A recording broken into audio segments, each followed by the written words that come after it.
According to the UN, in the conflict's first year, only 6,000 people died in the fighting in Donbass. By 2022, the death toll was 14,000.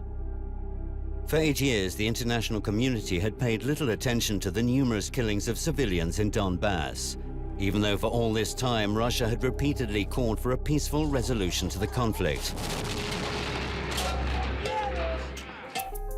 While Ukraine kept shifting responsibility for the shelling to the DPR and LPR leaders.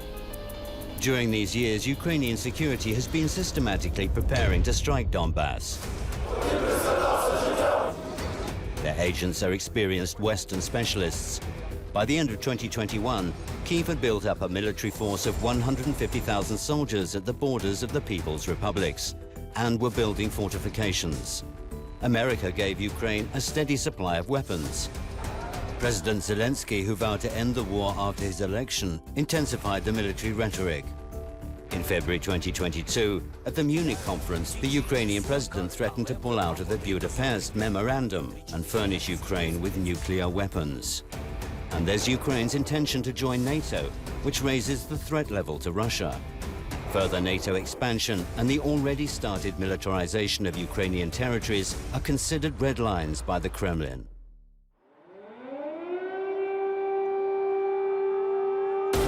On the morning of February 24, 2022, the media erupts. Russian jets flying over Kyiv is news that's hard to believe. It's a dramatic turn of events, which they had tried to avoid up to the last minute. The special operation begins. Russian armed forces attack from several directions simultaneously. Kyiv, Kharkov, Chernigov, Sumy and Nikolaev are blocked.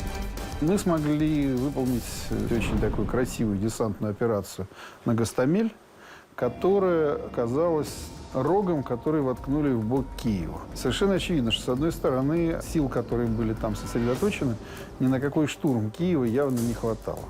И через 2 недели стало понятно, что ситуация другая, что мы воюем уже не против Украины, а мы воюем против целого блока стран на территории Украины с помощью украинской армии как колониальной или как прокси-армии. И, соответственно, мы со всего размаху оказались в большой войне. Почему-то у нас в Украине все говорили, что есть некий план. Россия должна захватить Киев через 3-5 дней, и чем больше мы держим Киев, там вот неделя, 10 дней, 2 недели, 3 недели, это все передавалось нам как победа. При этом угроза Киева была настолько реальной, что это вынудило в течение следующих 3 недель Украину постоянно контратаковать. То есть фактически мы приковали 2 группировки, Харьковскую и Киевскую, самых боеспособных бригад на этом направлении. Небо не наше, мы не контролируем небо. И вот это самое плохое, что получилось в Украине в первые дни. Superb air defense means the Russian army intercepts more than 97% of aerial targets. The active offensive by troops of the Donetsk and Lugansk People's Republics is being supported by the Russian Air Force. Soon after the beginning of the special operation, Kherson region, next to Crimea, along with most of Zaporozhye, come under the control of the Russian army, with little to no resistance.